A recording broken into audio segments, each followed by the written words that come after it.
Une fois que vous avez saisi l'ensemble des activités qui correspondent à votre projet, vous devez les relier les unes aux autres de manière à ce qu'elles représentent l'enchaînement logique des activités lors de la réalisation du projet. Vous avez différentes possibilités pour relier les tâches les unes aux autres et vous allez découvrir qu'il existe plusieurs types de liens. Le lien le plus couramment utilisé est le lien qu'on appelle fin-début. Il va permettre de relier la fin d'une activité au début de l'activité suivante. Si je prends pour exemple les activités 1 et 2 dans mon exemple, je vais vouloir relier ces 2 tâches de manière à ce qu'elles représentent une réalité qui correspond à terminer 100% de l'activité 1 avant de pouvoir démarrer l'activité 2. Pour cela, je vais mettre les 2 activités en surbrillance et je vais pouvoir les lier en utilisant l'icône du trombone qui se trouve dans la barre d'état et je vais trouver ici les différents types de liens possibles et je vais choisir fin-début. De cette manière-là, on vient de lier l'activité 2, le début de l'activité 2 à la fin de l'activité 1. Ça représente donc bien le fait que lors de la réalisation du projet, vous devez d'abord travailler sur l'activité 1 et la finir à 100% avant de pouvoir commencer et démarrer l'activité 2. Une autre manière de lier 2 tâches est d'utiliser la souris avec la touche Option. Dès que vous appuyez sur la touche Option, vous allez avoir un petit point noir qui s'identifie soit au début de la tâche, soit à la fin de la tâche et qui représente le point d'accroche du lien. Dès que je clique sur la souris, j'ai mon lien de dépendance que je vais pouvoir venir accrocher soit à la fin, soit au début de la tâche suivante. Si je veux créer un lien identique fin-début entre A3 et A4, je vais pouvoir faire ça avec la souris. Si je remets la tâche numéro 1 en surbrillance, je peux aller dans le deuxième onglet de l'inspecteur et je vais retrouver ici les informations de lien entre les 2 tâches.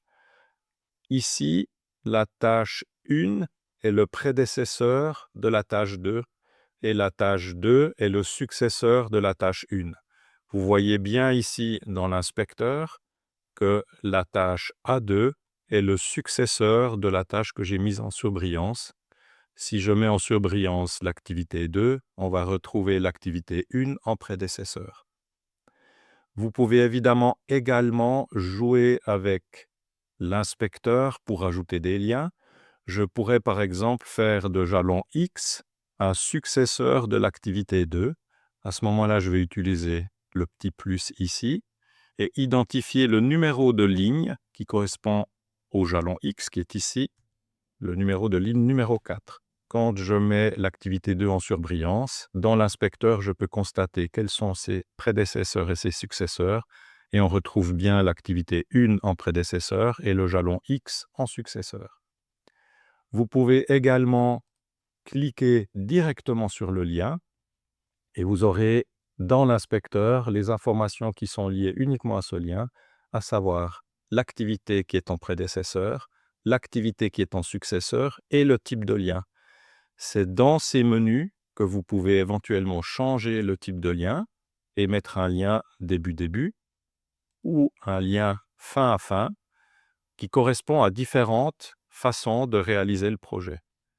Vous pouvez également insérer des marges positives ou négatives, des décalages de temps. Si je veux par exemple exprimer le fait que la tâche numéro 4 doit commencer 3 jours après la fin de l'activité numéro 3, je rajoute ici simplement 3 jours et ça va décaler le début de la tâche 4 de 3 jours par rapport à la fin de la tâche 3. Ce lien est extrêmement important parce que si je bouge l'activité numéro 3, vous voyez que le décalage entre les activités 4 et 3 reste tout le temps le même. Je vous invite dans un premier temps à bien maîtriser les liens de succession fin-début et une fois que vous êtes à l'aise avec ce lien, de commencer à jouer avec des liens début-début et fin-fin qu'on combine très souvent avec une marge. Vous pouvez par exemple identifier un délai de livraison en mettant une activité qui s'appelle « Commander la pièce ».